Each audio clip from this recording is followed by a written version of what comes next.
Robart, you're no longer part of the workforce. Emily, what? What do you mean I'm fired? I've devoted 2 decades to this company under my leadership. For years, I adhered to my principles while working for the company. Then, one day, my husband casually informed me that I was terminated after the passing of my father-in-law. Supposedly, this decision was made because Catherine would be taking charge. I protested, pointing out that even if Catherine assumed control, the company still required someone to manage accounting. Shockingly, I learned that Catherine's boyfriend was set to handle that role, rendering me obsolete. In disbelief, I questioned the rationale. While I grappled with the news, Catherine arrogantly asserted that I should know my place, especially considering my perceived arrogance as an outsider. With a mocking tone, she added that I should enjoy my newfound jobless life. Upon Catherine's return, I not only felt excluded as a family member, but also unappreciated for the 2 decades I dedicated to the company. My father-in-law, though not one to openly praise, would adopt my suggestions if he believed they benefited the company. However, with Catherine considering me an enemy, I doubted the same would happen under her leadership. I realized I no longer felt attached to the company. Resigned to the situation, I wished Robert and the others success in ensuring the company's survival before deciding to part ways. My name is Emily. I excelled at managing finances, pursued accounting in college, and secured a position as an accountant at a major company. It was during my tenure that I crossed paths with Robert, who happened to be younger than me. We first crossed paths at a bar, and Robert shared that he was assisting with his parents' recycling business. Unlike my career-focused colleagues, talking to Robert, who appeared a bit indecisive, offered a refreshing change. As we spent more time together, Robert and I started going out for drinks, and he began opening up about his family. He particularly highlighted his assertive sister, Catherine, who aimed for nothing less than being the best. Despite studying business in college, Catherine chose to work at a regular company, distancing herself from the family recycling business. She dismissed it as too plain and unimpressive to share with her friends, finding the business beneath her. Although Robert occasionally sounded exasperated when discussing Catherine's independent nature, it was evident that he cared deeply for her. As we exchanged stories about our families, our bond grew stronger. After dating for a while, Robert proposed to me. Unable to imagine being apart from him, I promptly accepted. However, he had a request for our future together. Emily, once we're married, I want you to quit your current job and help with the family business, the recycling business. My mother has been managing the accounting, but she hasn't really studied for it. You're an expert in that area, right? I want you to handle our finances. Feeling a bit fatigued from my job at a large company, the idea of contributing to a family-run business seemed appealing. I made the decision to leave my position at the major company as soon as we tied the knot. I started my role as an accountant in Robert's father's company. And upon reviewing the financial records, I discovered numerous errors made by my mother-in-law, who lacked formal training in accounting. Determined to rectify the situation, I began cleaning up the records and undertaking a comprehensive overhaul of the company's finances. As I delved deeper, I gained a thorough understanding of the recycling business, identifying opportunities to cut costs and enhance sales. Eager to discuss my cost-cutting and business plans, I approached Robert with my proposals. After quickly reviewing the materials I had prepared, he gave his approval. "Robert, I have something I want to discuss with you," I began. "With this business plan, our sales should increase. I'll let Dad and Mom know about it too."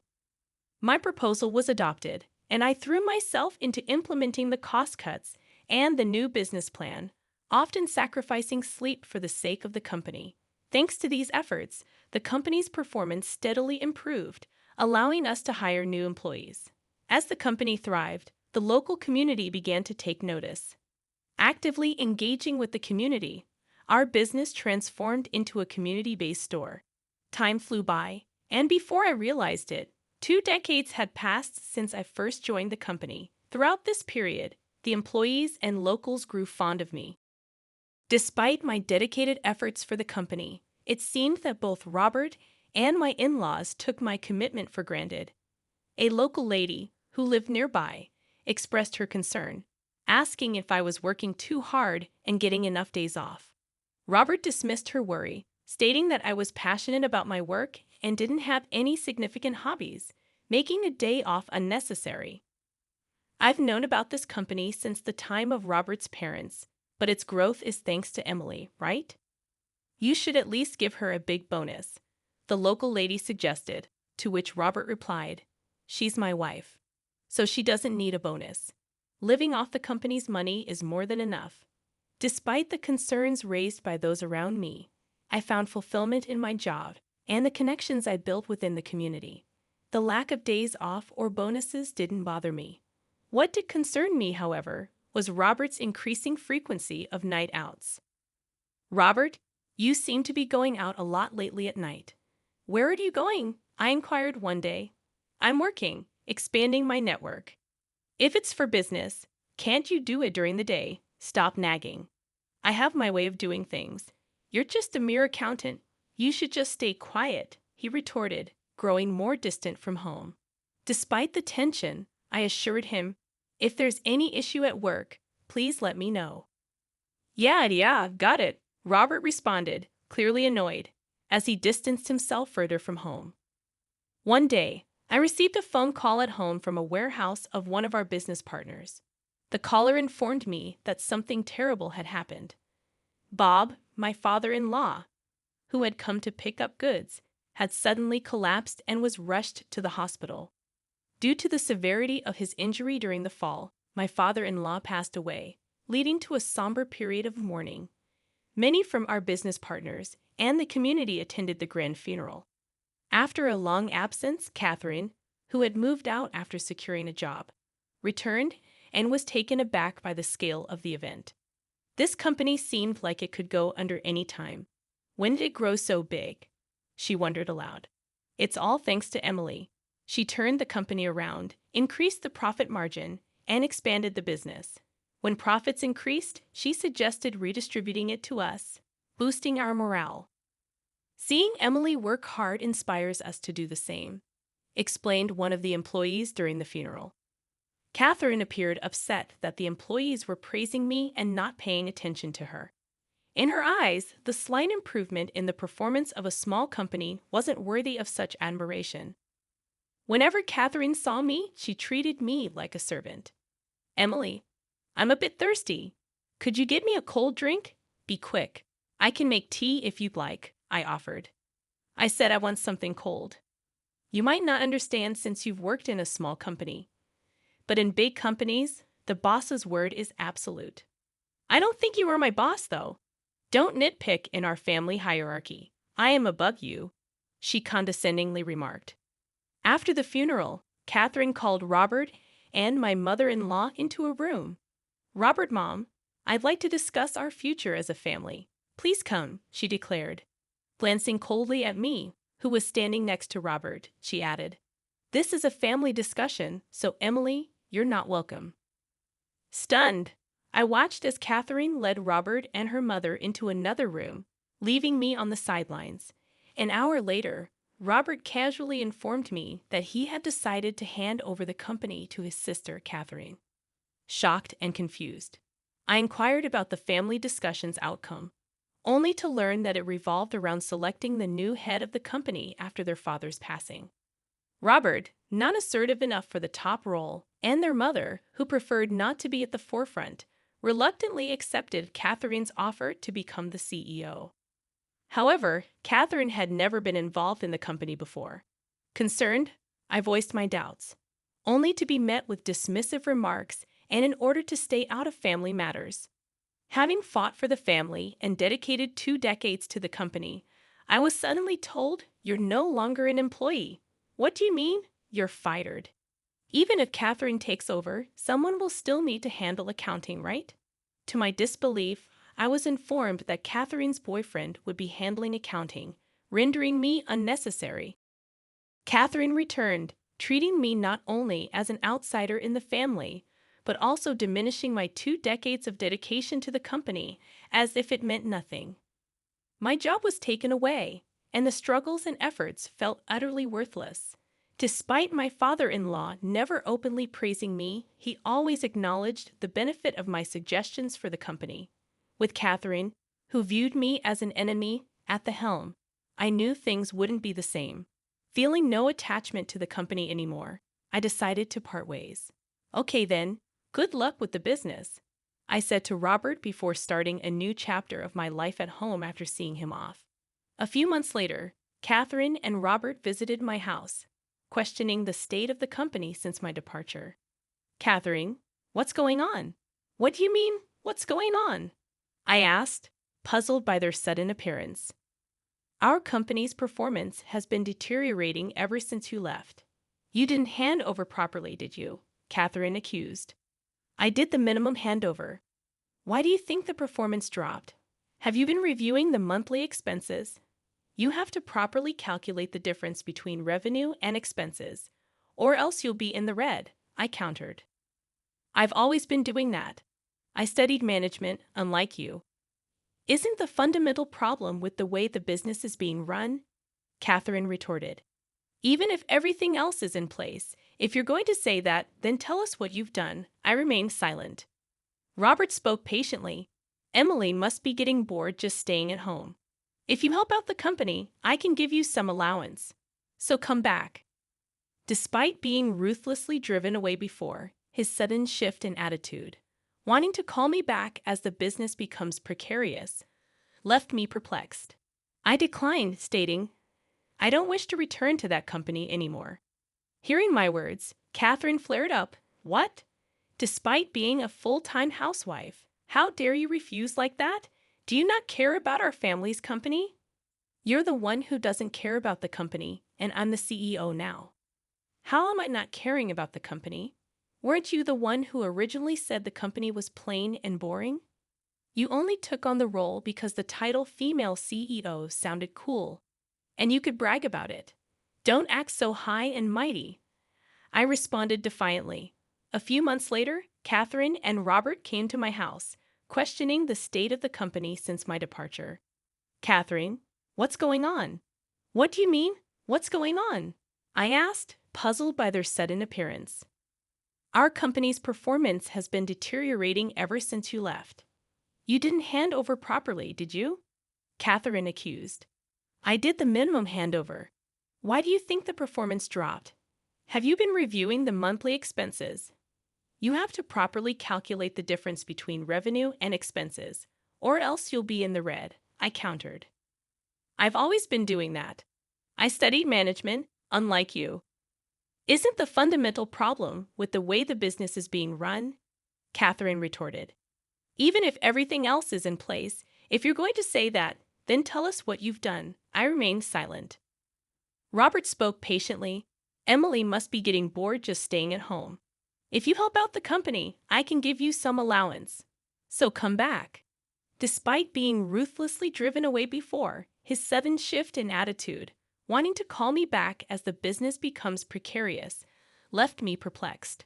I declined, stating, I don't wish to return to that company anymore. Hearing my words, Catherine flared up. What? Despite being a full-time housewife, how dare you refuse like that?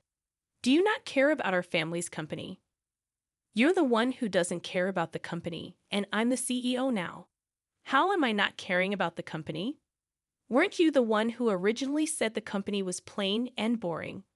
You only took on the role because the title female CEO sounded cool, and you could brag about it. Don't act so high and mighty, I responded defiantly. Catherine defended her position. What are you basing those accusations on? Your boyfriend, Zach, told me during the handover. So what? No matter the reason, I saved the company when there was no successor, Catherine asserted. I believe the current downturn is due to you, Catherine. What do you mean? While I'm at home during the day, I often hear gossip from the regular customers from the neighborhood. They've seen you with Zach out shopping and even traveling during work hours. That was for business trips, Catherine explained. In the 20 years I worked there, I never once saw an accountant go on a business trip. Can you tell me specifically which clients you were meeting with? I questioned. Why should I tell you? You don't work for us. Your boyfriend, Zach, is quite talkative. During the handover, he boasted about how he could travel and shop using the company's money now that his girlfriend is the CEO. I revealed. Catherine's face contorted in anger, realizing she was exposed. Zach, he's such a blabbermouth. Employees won't follow a CEO who appoints her boyfriend as the accountant and misuses the company's funds. Isn't the problem with the actions of you and your boyfriend? I glared at Catherine. Catherine, is this true? If it is, it's embezzlement. It's not like that. She's just making things up, Catherine retorted. Then let's see the books, I suggested. Zach seemed to lack knowledge in accounting, so he probably wouldn't know how to cover things up. I was confident that there was evidence of misuse. Catherine turned pale at the suggestion, and seeing her reaction, Robert started accusing her. Making you the CEO was a mistake. I'll report this to Mother and have you dismissed. No, I'm sorry. I was wrong. Please forgive me, Catherine pleaded, leaving in disgrace. Robert turned to me desperately. Emily, we need your help to save the company. Please come back. Like I said before, I have no intention of going back, I firmly stated. But don't we have a marriage? Our relationship as a married couple is over, I declared, thrusting divorce papers at Robert. What are you saying? If you divorce without returning to work, you'll be the one in trouble. How do you plan to live? Don't worry about me. I showed Robert the employment notification from the major company I used to work at. After I was fired, I was on a job hunt. I found out that a former colleague had moved to HR. She remembered my performance and recommended me for reemployment. That doesn't mean we need to divorce, Robert protested. There's a reason for the divorce. What I had been worried about. You coming home late since just before your father passed away. So I had a detective agency investigate you these past months and found plenty of evidence of your affairs. I thrust out a photo of Robert meeting with an unknown woman. What is this? An affair is a valid reason for divorce, so I will be demanding alimony from you, I asserted. With undeniable evidence in front of him, Robert had no choice but to agree to my terms and sign the divorce papers and the alimony agreement. With the two documents in hand, I packed up and left our home. Later on, Robert and his mother dismissed Catherine from her position, making Robert the president of the company. At the same time, they fired Zach, and his mother took over the accounting as she used to. After being dismissed, Catherine tried to find another job, but her high expectations made it difficult. Apparently, she's now working part-time and seems to be the butt of jokes among her friends. It seems that Zach was only with Catherine for her money. Once she started working part-time, he moved on to another woman, and Catherine was quickly dumped. With Robert, who lacked leadership skills, and his mother, who had no knowledge in accounting, in charge, the company's performance only declined. Employees started to leave, and the company eventually went bankrupt. Robert and his mother were drowned in debt. I heard Robert's mistress disappeared when she found out Robert was out of money. Robert, who had never worked for a company, could only find part-time jobs and struggled to pay off his debts. He even had to take care of his aging mother, who couldn't work even part-time, leading a difficult life. On the other hand, I regained my old skills and am working competently at the major company. My former colleagues appreciate my return, and I am rightfully rewarded for my hard work. Being recognized and valued for my efforts, I've come to realize once again that the best place for me is where I'm needed. I vow to continue to work hard to meet the expectations of those around me.